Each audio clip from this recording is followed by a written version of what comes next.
Drew is also editing the episodes now, so he's the one. I am. I'm actually doing something. Yeah, I'm actually contributing. That was how he ushered me back into doing Blockbusted. Was I always wanted to do an episode every week, but like I was just so busy with school and I didn't want to edit it. And then like school and your own YouTube stuff, I could totally tell. Stuff. You're like, well, I want to do it, but because we actually recorded a Last Jedi episode, and then we never posted it. But you never edited it together, so it was kind of like, whatever. Well, and also it was I always would use GarageBand to edit Blockbusted, even though that's like such a primitive, like simplistic system to edit with. But it worked, and so the computer that I had a GarageBand on, which was just my family's iMac, is now, we bought it in like 2008 or something, and so it is like caked with data and photos and videos and files that were never deleted, and it pretty much runs like you can get 1 click per minute, and like something will take 5 minutes to load. You'll be lucky to play a YouTube video.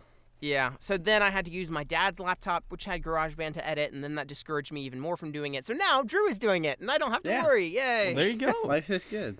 Alternatively, I could have just learned how to use Audition on my PC, which I edit everything else on, but, that would have made too much sense. We couldn't. It would have made too much sense, yeah.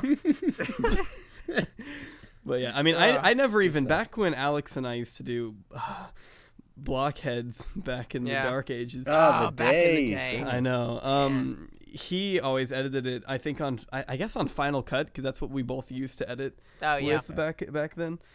And I mean, I don't really. I guess he just. Well, that's what I forget is that you can just edit audio on a video platform. Yeah, really. That's probably what I would do. If I was in charge of editing a podcast, I'd probably just do it on Premiere or something. What do you edit your videos with? Well, I mean, I've gone through a couple different editing softwares. Like when I first started off, I didn't even have one. Like when I first started doing Windows videos. Movie Maker. Yeah, well, not even. Yeah. Well, I think I used that a long time ago, but I quickly discovered that it just diminishes the quality of any footage that you have. You're I don't know why. Off not editing than editing with Windows Movie Maker. That's actually true. I don't know why it's so detrimental to a video, but it's not good. I would not recommend it in any case, but I after that, I guess I started just editing on the animation software that I used to use. This archaic software called HD Stop Motion Studio 3.0 or something.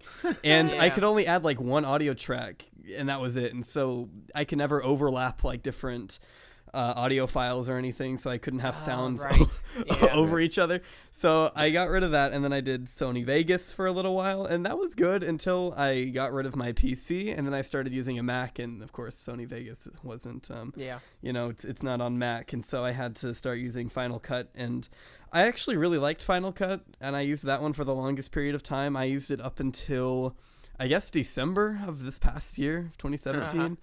So, and now you're using Premiere, right? Yeah, and then I just got Premiere and the Adobe Creative Cloud package or whatever because, for video essays and stuff, like I just figure it's a lot easier to use. It's an incredible deal. Drew has been thinking about getting it for a while, the whole Creative Cloud thing, because, you get everything. Yeah, I would recommend. I mean, and with the student discount and everything, it's not even that expensive. Oh, yeah, the student discount. I don't have that. But nah. But that and I'm homeschooled, and I have it. How? How does that work? I think you just say you're a student, and that's what I like. I looked into it, and there's something that you have to type in your school code or whatever, or some kind of ID or something. But it didn't look that hard to just Jimmy rig or whatever. I think what may have happened was it was something to do with because the only reason I started using Creative Cloud was 3 or 4 years ago. I took a Photoshop class. And they said, here, take the trial or use this code to get Photoshop or something. And I think I then was able to, reuse that code to get the student discount or something. Wasn't it? I remember you telling me that you kind of guilt-tripped your parents into getting it for you.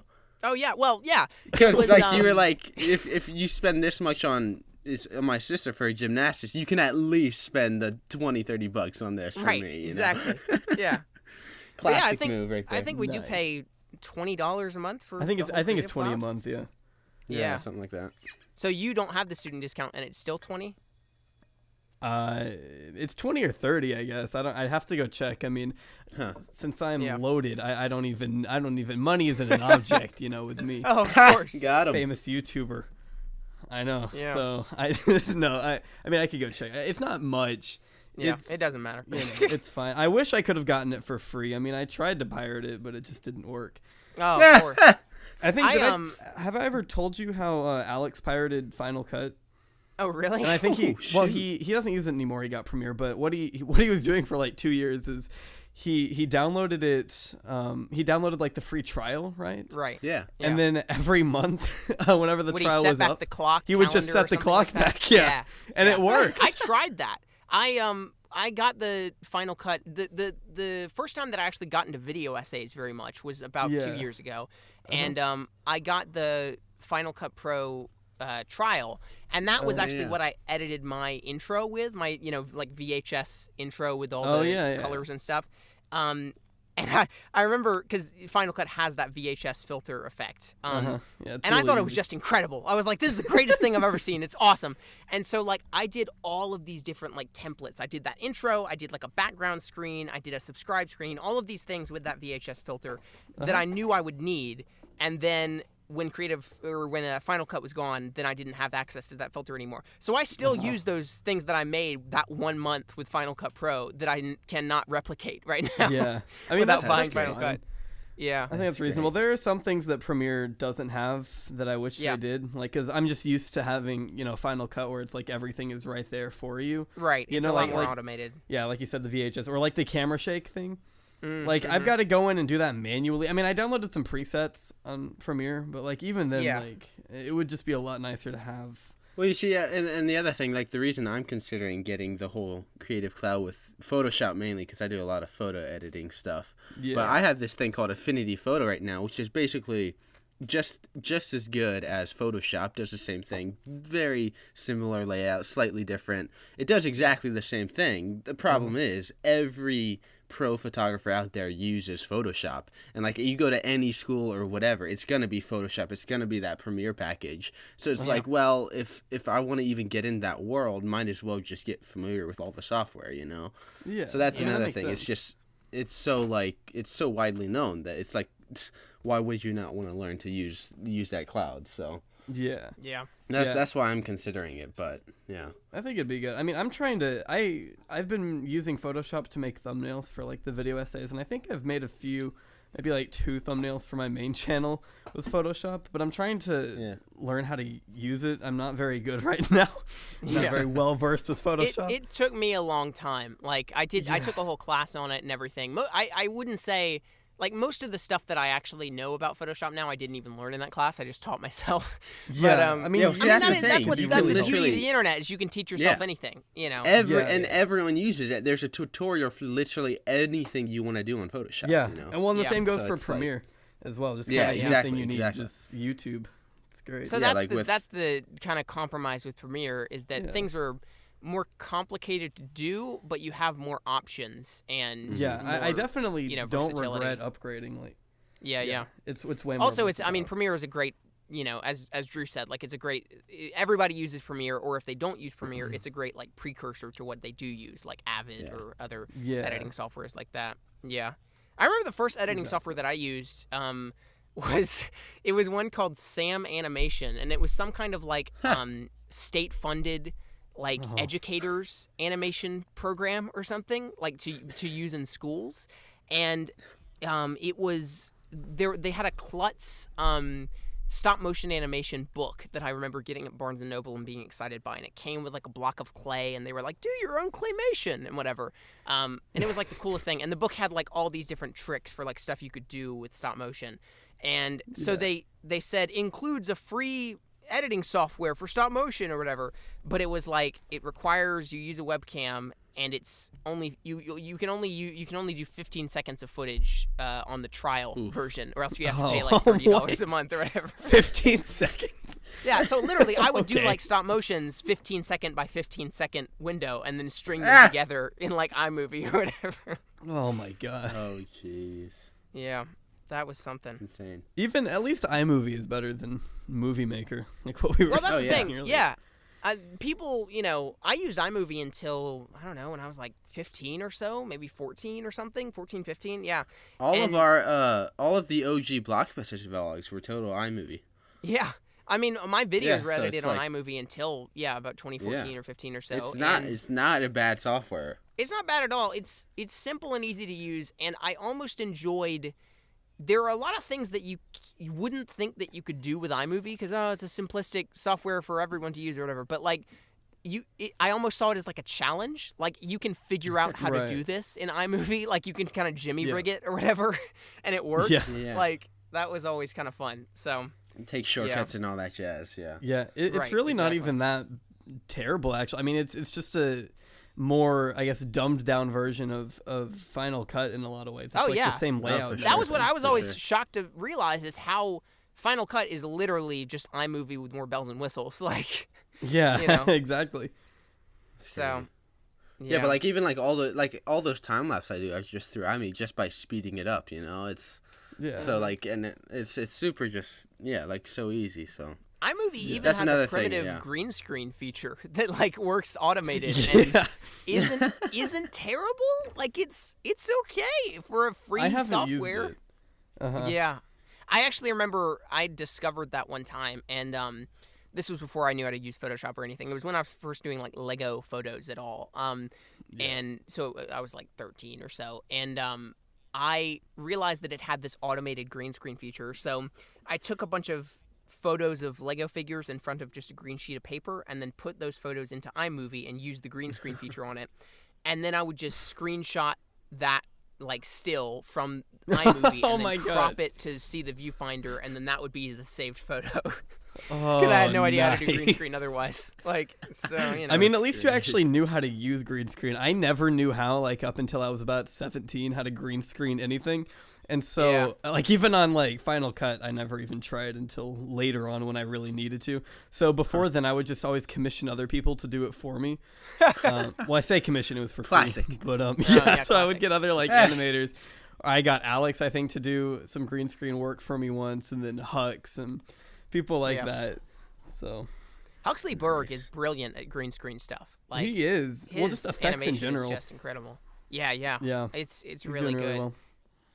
Have you? I mean, you've seen his whole Deadpool thing. Yeah, I was actually gonna check his GoFundMe today. I don't know how far he's gotten on it. Yeah, like, do you know how much money he's raised? I think there's like 4 days left, and he's at like last I checked, which was like 2 days ago. It was at like 3,500 or something like that. So yeah, I could check right now. Moderately there, but yeah, I don't know if it's gonna meet it or not.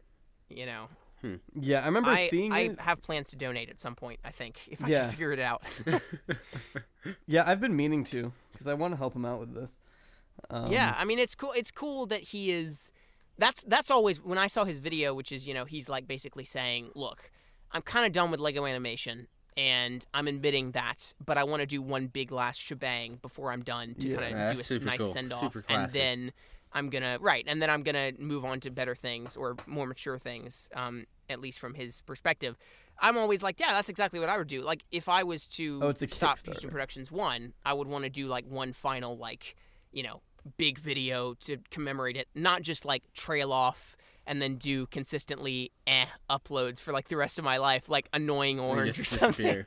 Yeah. Oh, good Lord. I was talking about Annoying Orange with my friend the other day. It's kind of amazing how they're still uploading in 2018. Oh my gosh! Who watches Annoying Orange? Thousands of views. Yeah. Who watches they do like trailer reactions? Yeah. Yeah. Have you seen Quentin Reviews has that whole video on like Fallen Titans and whatever. Fallen Titans, Annoying Orange in that. Yeah.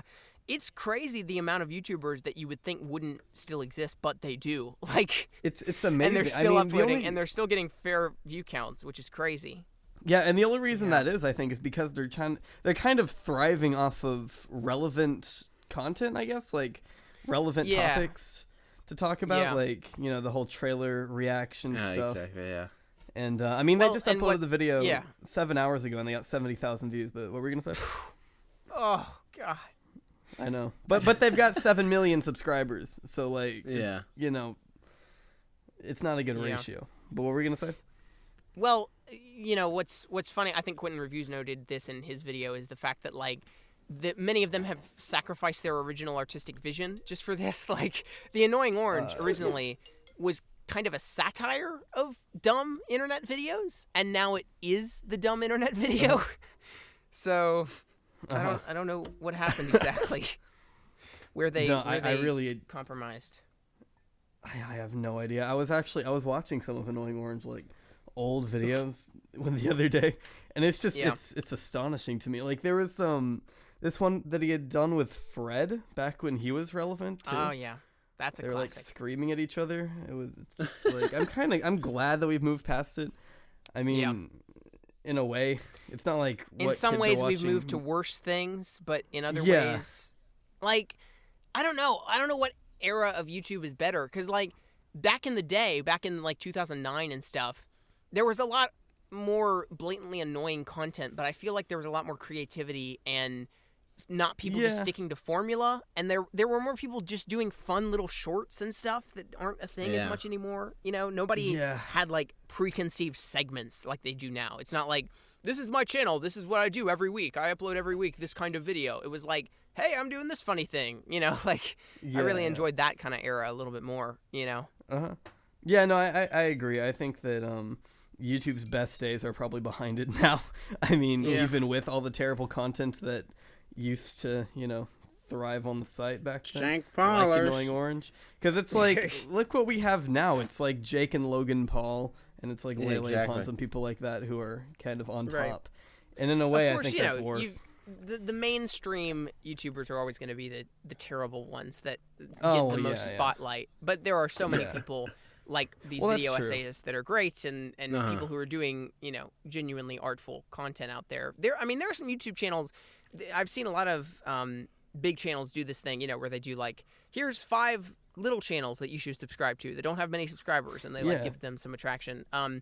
And that's cool. And I always thought like, how many could there really be? But I've found some really, really good channels under 1,000 subscribers. There's this one called Video Trash, and it's literally just a guy like, they're like really well edited and clever and funny and kind of satirical of all this other kind of YouTube culture and just make fun of it. But it's like every video is filmed from his POV, so you just see his hands in front of the camera talking, basically. And he'll like be looking at a computer screen and stuff. I did, maybe. Yeah. Was it the video essay thing where he was like? Yes, it was. Yeah, that was great. I mean, I could see him doing really well. I think he's under 1,000 subscribers still, or he's like 2K maybe. I don't know, but that's still very under. I mean, I've actually just in the past few months I found quite a few vastly underrated channels with just a couple thousand subscribers that I think deserve way more. Like I mean, you know, I've talked about before, The Right Opinion is like great, but he's criminally underrated. I think he might be at like 18K, something like that, but his videos are so well written and so well edited that like I can see him actually getting pretty big if he, you know, assuming he continues it. And along with this other guy that I also discovered named Happy Craft TV, who's like, he kind of makes video essay commentary type stuff, but his editing is just absolutely, it's godly. It is so incredible. You need to check him out. It's like professional stuff, and he's only got like 2,000 subscribers, something like that. That's crazy. But he's great. Yeah, I mean, there's always those who you're shocked how little subscribers they have, and then of course there's the people who you're shocked how many subscribers they have. Oh, jeez, not all the time in a bad light. I mean, there are tons of people like, you know, video reactionists, who you're like, oh my gosh, I can't believe you have this many subscribers. Tyrone Magnus has me blocked on Twitter. I am proud of that one. Oh, that's great. I remember when we were together when he reached 1 million subs, and we were you were here. Yeah, what? And we were just screaming. What? It was amazing and awful. Oh, I remember that. Because I remember if you ever watch some of the OG Tyrone Magnus vids, if you will, every video he ends us like 1 million subscribers. 1 million subscribers. And then he reached it, and we were just shocked, like, oh my gosh. But, I mean, I guess reactions, man, they're so weird. I found a reaction channel. I sent it to you, Houston. He was reacting to part of Infinity War that he'd already seen. So it was like a leaked clip, and he was just sitting there trying to act all surprised and hyped. It was the cringiest thing ever. I don't know why it showed up, but it did. Yeah. There's a lot of stuff where I'm always interested, lots of times I'll see something, like there was a, and we should actually talk about this music video in general. There was a video of a black woman reacting to This Is America, and I was like, oh, cool, I'd like to see what her perspective is on this. But then it was just her saying what's happening on the screen. And I was like, okay. Like, even the people where I'm like, I want to see this perspective. It's just them looking and saying what's happening. I'm like, either that or I was watching a few of those too. It's either that or they're pausing the video and like saying like what they think is gonna happen, or they're just like cutting around in the video, and I'm just like, oh, just watch the video. Yeah. But the better stuff. I mean, IHE has noted this is the fact that like he can, his search for the worst stuff where trying not to watch, where he watches different movies and whatever. Trying to watch. It's a reaction video, but it's heavily edited just to the best bits. Well, I would say same there's goes like for something like Red Letter Media. Yeah. There's a considerable difference, I think, between what IHE does with that series, but compared to what Tyrone Magnus does on a regular basis. Yeah, well, you see, like IHE is. I mean, he's such a creative dude. He's put work into all his content. So like, if he does a reaction video that's like that, and even like a good reaction video that's enjoyable, because he's made such good content, it's like, I understand that, but like, well, and most of his reaction videos are made about things that you probably haven't seen as well, like they're these obscure trash movies, versus like Tyrone Magnus, he's like, I'm reacting to this clip, to this trailer that you already saw, so watch me watch this that you saw. Like, how many Infinity War videos has he done? I mean, I'm going. Oh my god! I was scrolling through his channel, and like he's posted like 5 videos a day. That's what these channels do. They just mass produce content. And it's the whole algorithm thing. Yeah. It's insane. It makes people like you and me go berserk because we take so long to make videos, And especially with school, I've taken even longer than I used to. I used to try to do a weekly thing, and now it's like monthly almost. Like that's kind of what it's turned into for me as well. Yeah. And I'm trying to juggle 2 channels at the moment. So. Oh my gosh, yeah. We should talk about that. You have started a new channel of sorts. I did, yeah. So I started a new channel called J Aubrey, which the name is still kind of up in the air. I'm not married to it. I may change it going forward, because I don't know what to change it to, though. So if anyone has any suggestions, feel free to leave a comment. But after doing Legos content, I guess for almost 5 years now, it's just I want a change. Like it starts to get stale, and you start to get fatigued, and it's not. Like, my heart really just... There's only so many Batman Robin jokes about Gulag and Robin being gay that you can make. Yeah, exactly. It gets repetitive after a while. And I'm bored with it. It's not really that I've enjoyed it, like, over the past few years. Like, it's been great, like, having a creative outlet of sorts to kind of tell stories and to work with people that I've been fans of, like IHE, people like that. And so that's been really cool. But it's just, after so many years, you just kind of get tired of it. And so now I'm trying to test the waters with a commentary, or I guess video essay, type stuff on the other channel. But we don't like labels. We don't need labels. We can be something new. Yeah, I mean, right now I've only got like 4 videos on there, so who knows where it's going to go from there. And the reason I haven't uploaded in a month is because I'm currently working on a Lego video at the moment. So I want to finish this particular Batman video before graduation, right? Which is in a couple weeks, which is also really surreal. And and so once that passes, then over the summer I can kind of focus on video essays and things of that nature and try to build up a portfolio of content over on the other channel. So we'll see how that goes. That's cool. Yeah. That is always my, as far as like portfolio stuff, that's always my question for myself, I guess, is like I mean, I've got a pretty reasonable library of videos of the past couple of years that I am proud of. There are a good many that I'm like, that's not that great in hindsight, but like there are several that I'm like, oh yeah, it was good. And I always wonder, is it just going to be something that sits on YouTube, or is it going to be something that, like, then I can show someone in the film industry and be like, I spent my teen years making these videos that you can watch, and they're good. Like, that kind of thing. And it's all, and only time will tell, I guess. Yeah. But even on that note, like, I was just telling Drew before this started, for the longest time I've had dreams of working in Hollywood and being a director and blah, blah, blah, and I still have those dreams. But at the same time, I mean, this whole internet generation provides a whole new question of, like, do you even need that? Do you need to go to film school? That kind of stuff. Should you just work, pull yourself up and do something on YouTube? Yeah, because I mean, like, that brought up because we were watching Casey Neistat and Dan's new video, Yeah. And, like, it's fantastic content, and it's so unique. I mean, because it's still directing, it's still filmmaking, not to the level of these big summer blockbusters, but just in such a different, unique way that's just, I don't know, it's just so cool, so fun. So either one. I mean, I love how there's so many outlets you can now go into, So right. Well, he's just a really talented guy. I mean, he takes vlogging to a completely different level. It's insane. And like no one can vlog now because it's like he's perfected it. I know. Well, right, you're just imitating Casey Neistat at this point. Yeah. Really. I used to not like Casey Neistat at all. He is the epitome of vlogging. Yeah. I still don't really like Casey Neistat.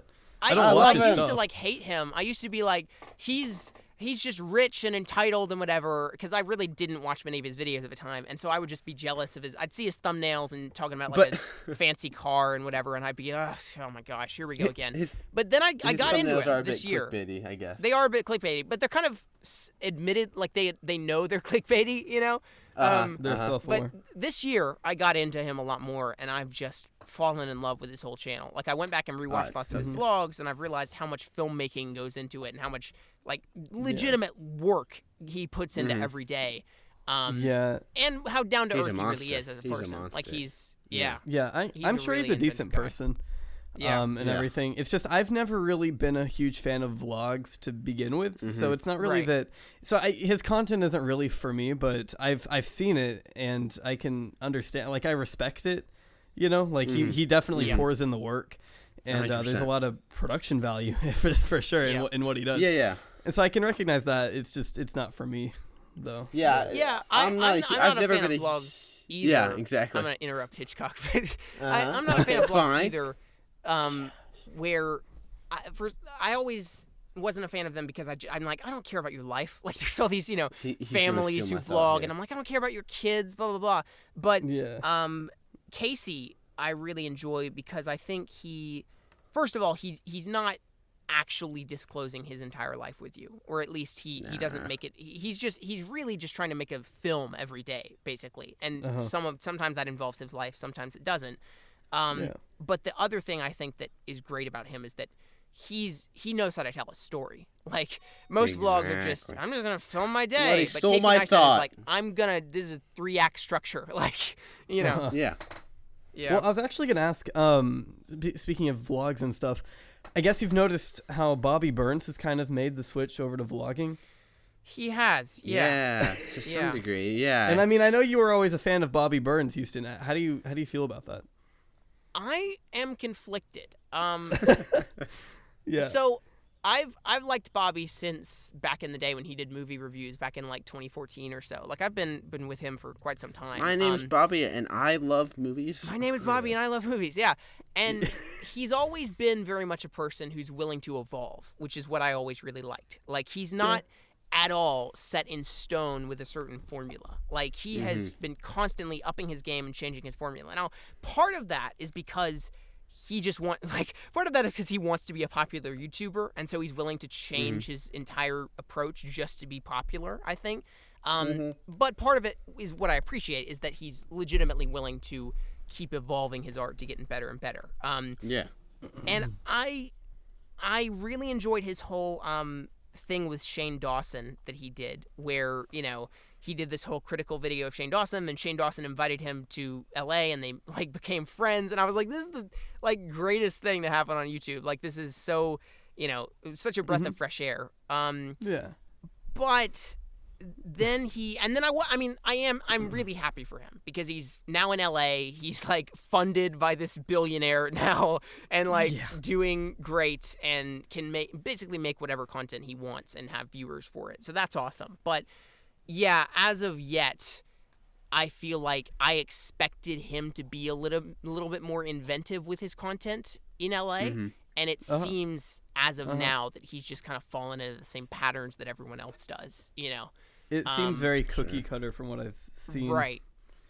And he's with all those people as well. Like, he's just hanging with all these other people who have bland channels and stuff. So I'm curious to see where he evolves, and I still like him as a person and want to see where it goes. But yeah, right now, I have been a little bit like, I'm just going to hold out until something more interesting comes along, that kind of thing. I mean, I admittedly haven't really seen a whole lot of his vlogs, but from what little I've witnessed, it kind of seems like he's almost trying to mimic Shane Dawson's content in a way. It does. A little bit. Yeah, unfortunately. And I wonder if that's going to hurt him.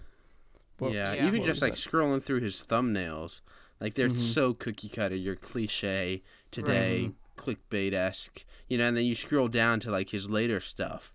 And it's all like consistent and it looks so good, you know, and it's creative. You can tell, like, if I saw that in my timeline, I'm like, dang, you know, that looks like an interesting video, you know, that I've never seen before. Bobby, I think his kind of trajectory for quite some time. What I've liked about Bobby is that I think he's done this multiple times where it seems as if for a while he's just copying the formula.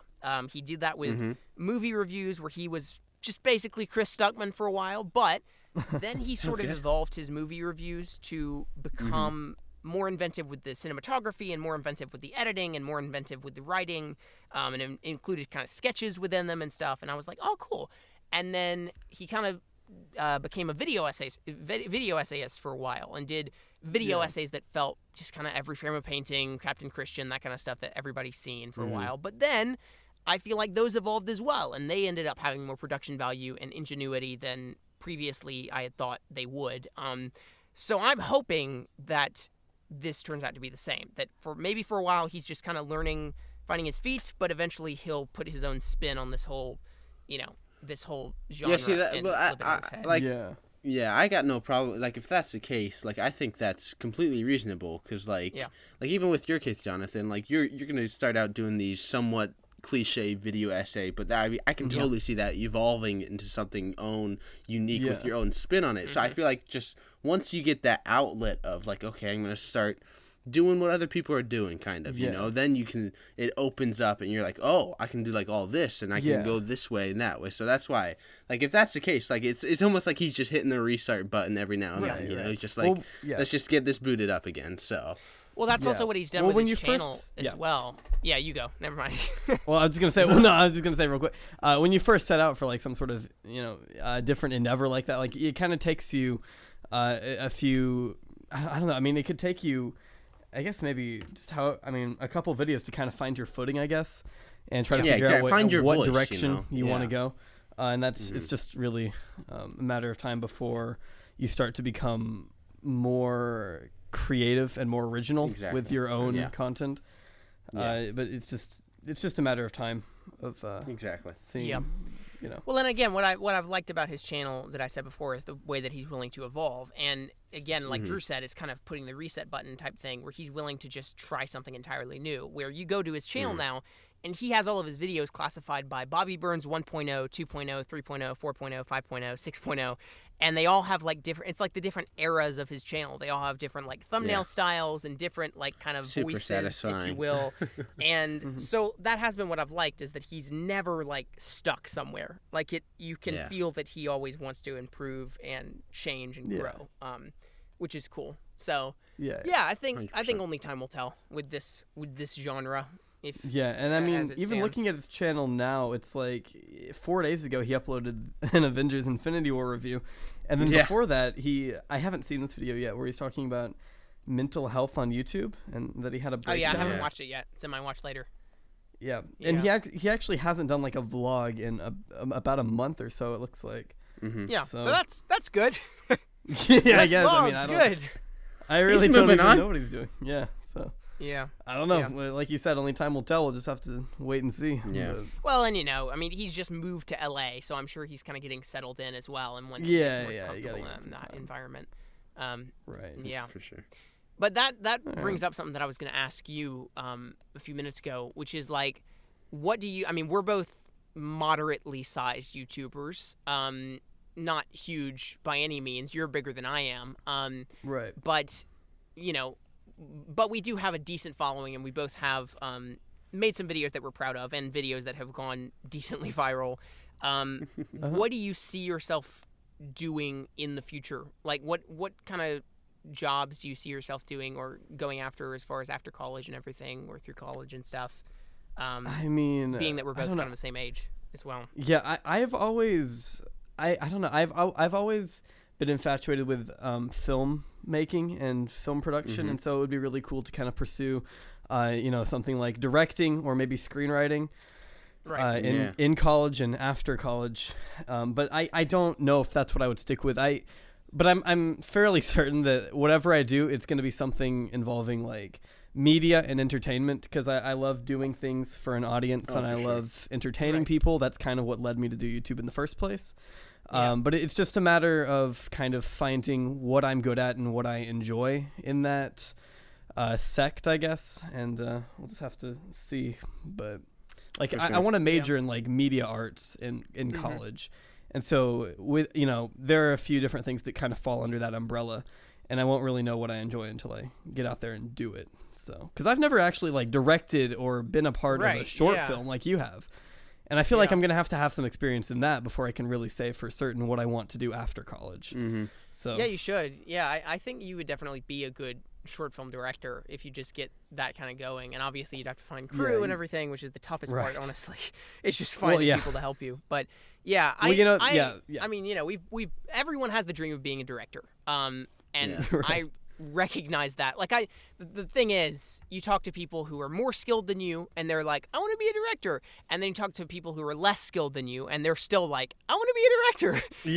And so what I've had to accept over the past several years is I want to be a director as well. And I think it could happen. I do. My dad directed a movie, and he only did it once, but he did it, and maybe that'll happen to me too.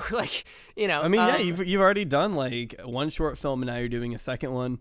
Right. And I mean, but I think I've kind of had to, I've had to look at it with kind of open arms and be like, I'll take whatever comes to me. Where maybe I'm director right out of school, maybe right out of college, or maybe 20 years down the road. Right. But I think the good thing is that I would be content. I would love to be a director, but I would be content with being an editor or a sound designer or a cinematographer any day of the week. Like all three of those things I think are just so much fun and would totally be willing to do. For sure. I always thought that kind of directing was out of my reach, And so like whenever people ask me what I wanted to do, I would just say like screenwriting, because I feel like that's a bit easier to pursue.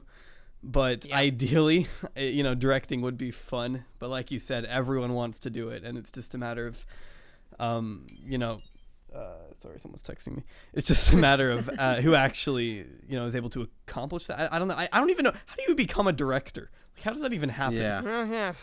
It's a tough world. Like it's like yeah. It's complicated. See, that's. Like, especially with our generation, like, I think that's part of the beauty of it, is there are so many outlets that we have now. Right. Like, compared to what, like, your dad had growing up Houston, I mean, it was much more restricted than when you're living in. Like, say you want to be a director. Okay, well, you can be a Casey Neistat-esque director on YouTube, direct these short films, direct all these. You could be, like, documentary, you can TV commercials even, like Dan said he's done TV commercials, and that's how he got his voice out there. Like, there's just so many more outlets than just your specific like movie directing, which is so. It is kind of freeing to think that a ton of people want to be directors. You don't want to confine yourself to a box. There is a ton of projects to be and done. Just be like, I want to be the template model of a Hollywood director. That's what I can be. Where there's so many more options now. The issue is, of course, that. Especially in the internet generation, not even just with filmmaking, but with social media and everything, is, with the internet and with social media, everyone has a voice. Everyone has a voice. Yeah. But that also means that basically no one has a voice because like you've all, you still have to forge a path to actually be able to say something that people will listen to. You can tweet all the live long day, but like no one, like everyone can tweet all the live long day, which is what makes it.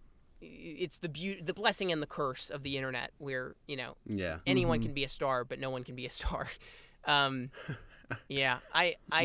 do think one of the things I think I have this tweet saved in drafts because I haven't tweeted it yet. But one of the things that I've always thought about is back in like the 80s, like when you're a teenager growing up in the 80s and you're the film guy, like in my circle of people around my neighborhood, around my school, in my area, I'm the film guy in my area. People are like, oh, it's Houston. He's the one who wants to be a director. He's the one who loves movies. He's the one, if you want to see a movie, go ask Houston what he thought of it first, that kind of thing. And if I were a teenager in the 80s, I'd be like, man, I'm hot stuff. I really am. I'm the film guy. Wow. But like, the thing that's changed is now that you have the internet, you have the ability to realize that everyone is the film guy in their little bubble of a town. World, you're not special, but you do have the ability to make yourself special by kind of forging ahead. So, right. Yeah. Yeah, that's true. I mean, I feel like I've always known that. I've just never really thought about that. I mean, and that's really interesting. But well, that's I mean, I find it so surreal that like every school has the football star and has the one who won all the and has the valedictorian and everything, and you think you're hot stuff, but like there are thousands of schools across the United States of America. You are one in millions of students that are all trying to make a path for themselves, and you can't let it get to you just because you're the popular one in your little mini bubble.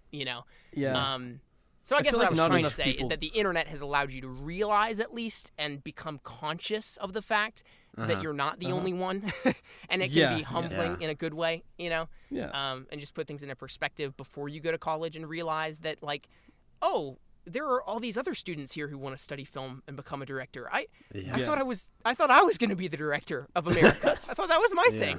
Right. Just means you got to grind so much harder. Right. Yeah, so I guess that's kind of an advantage that this generation has with social media and everything. So that's definitely a plus. But I guess that's. I don't know if we should wrap up or if we have any other subjects to cover. I don't know. Drew, what do you have anything to talk about? I don't know. Did you want to talk about the This Is America video?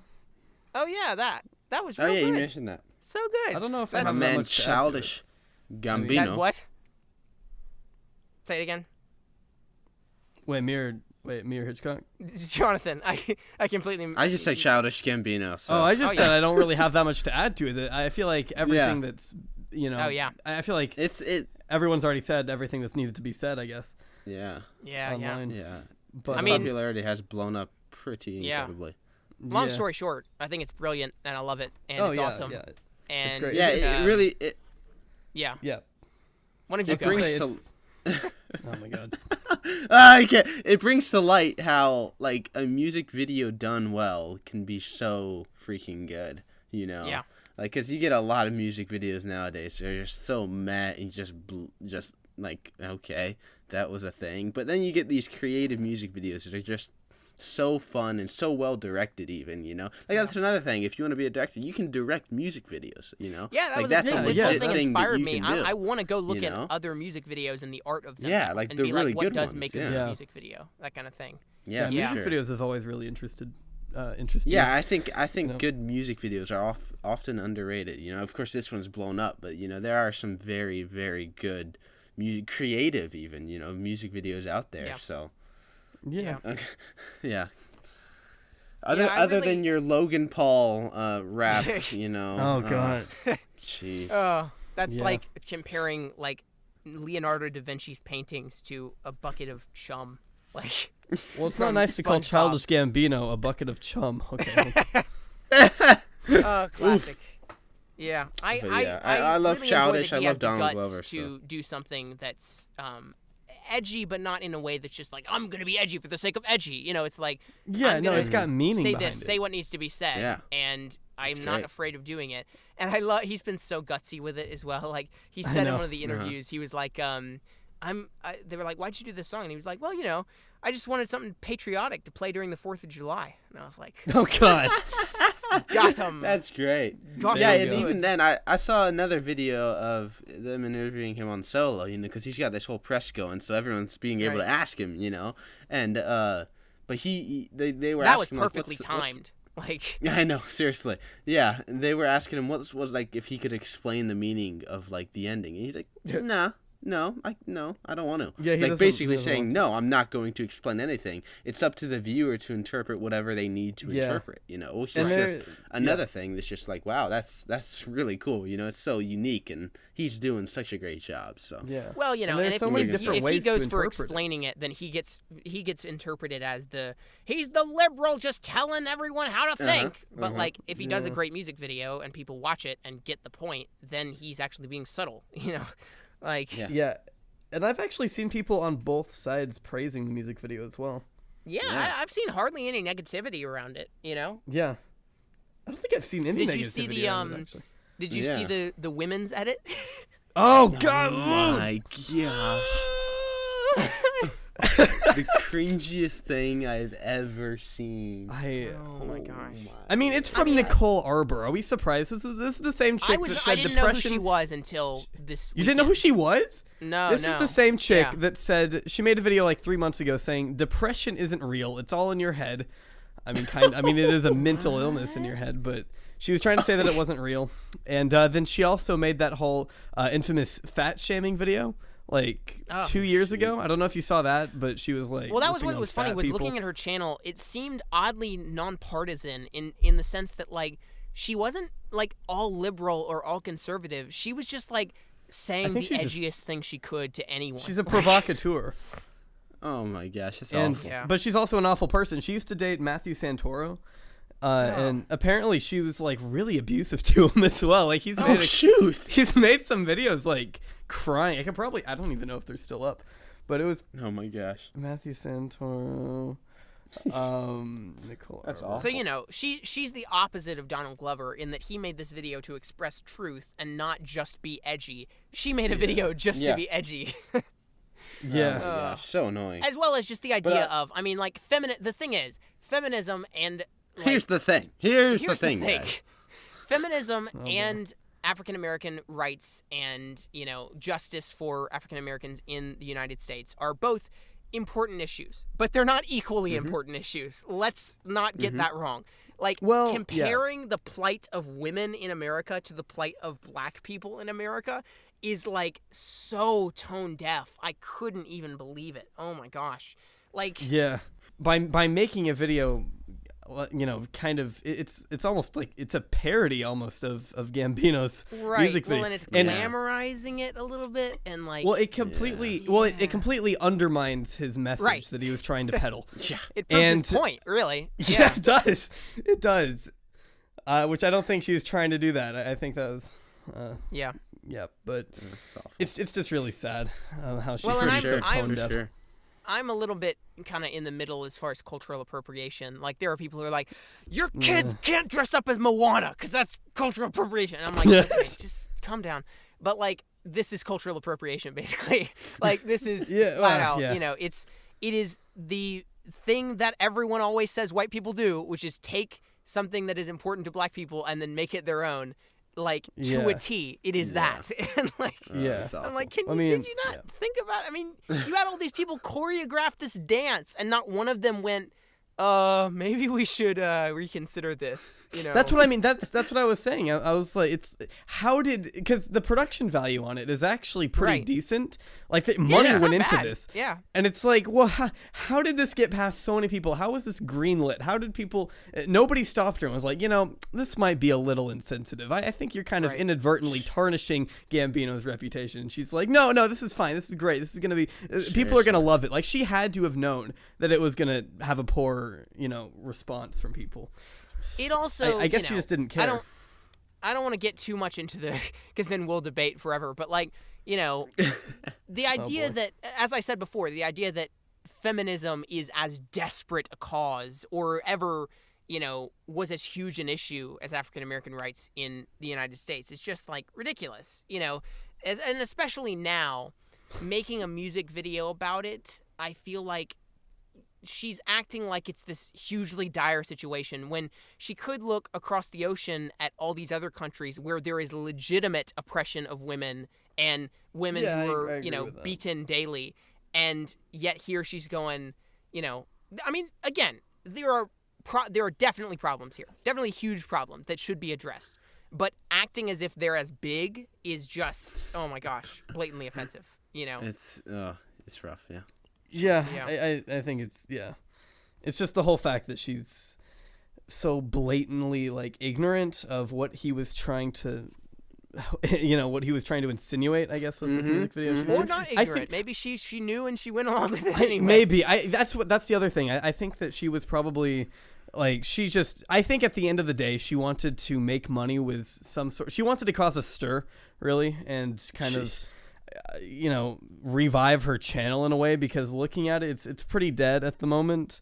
And so she's like, I'll just do something shocking and provocative, and then I'll get a lot of views and a lot of money. And so she probably doesn't even care what she's actually doing. She just, because I mean, it doesn't even, like, if the writing isn't even good, like the lyrics, it's so bad. It's so hackneyed. She just, I can see her putting it together in like an afternoon maybe, and she's like, this is good. We got to get it out while it's still relevant. It was like my rap where I did my shot from Hamilton, and I just did the lyrics to be a prom proposal. Oh, that was legendary. Lyrics in like one afternoon, like it's like that, except exactly. about a very sensitive topic and without any thought put into it. Yeah. Like again, I'm not opposed. I would have been totally okay with someone making a music video about feminism and about, the oppression of women in America and everything. Like, that's fine. Yeah. That's great, even. But just the comparison between the two and acting as if they're on the same level is what I find to be ridiculous. So yeah, I just find it, I mean, it doesn't even really matter what she's making the video about. It's still undermining his original message, and I think that's where the problem lies. Sure. Yeah. But whatever. It's not like she cares. She got money, so. Yeah. That's another thing. You can make money off of stupid stuff like that. Nowadays, I mean, look at the polls, Look at the polls. That's all you got to. Well, right. That's the thing. We assume that everyone who puts a ton of work into a video has like a massive conscience and is like doing it because they believe in it. There are plenty of people on YouTube who just do stuff because they know it's going to make them money. Like, you and I don't. Sad. But we've done some things in the past, but never things that we know are offensive or definitely wrong have to make us money. Yeah. I do things like I reviewed Infinity War when like I really didn't even want to, like, total cash grab. Yeah, I didn't really have that much to say about. People liked the review anyway, which I was surprised by. I guess it was okay, but like, yeah, I just reviewed it basically because I was like, look, my Harry Potter video didn't do great, so I need a little bit more views and traction right now. Like, I've done that, but it's not me going, look, I know this is blatantly offensive and will trigger a lot of people, but I need the money, so I'm going to go for it anyway. Yeah, and that's that's the problem. That's what she and so many other people have done, and it's so tiring, and it's like, just stop. But they won't stop because it's for personal gain. Right. So, But anyway, on that cheerful note, on that wonderfully optimistic note, I think we're gonna end the podcast here. I've got a TV finale to watch, or something. I don't know. All right. Oh, good. Where can people find you on social media, Jonathan? It's been a pleasure having you on.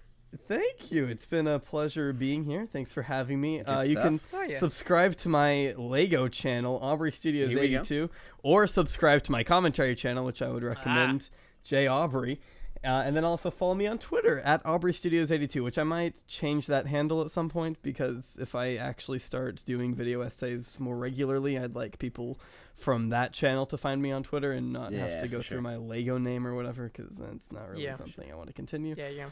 So that's about it. Oh, and you can follow me on Instagram at AubreyStudios82.official. And the reason I had to do that is because someone stole my original username. So.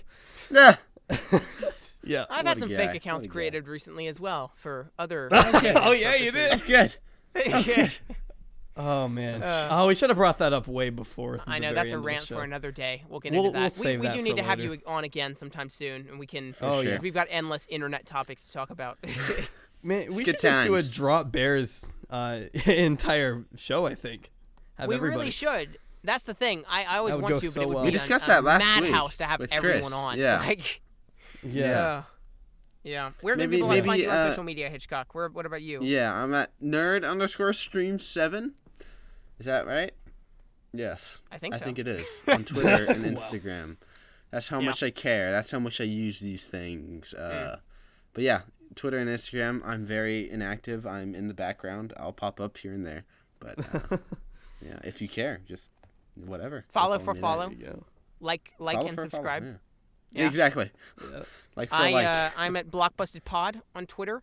If you want plenty of self-righteous takes about politics and creativity, and then just all caps stuff about Infinity War. That's pretty much the length and breadth of my entire account. I'm also Houston Productions 1 on YouTube, if that's where you want to go. I'm sure you know that, because I'm just, I'm that kind of guy. You would know my name. It's who I am.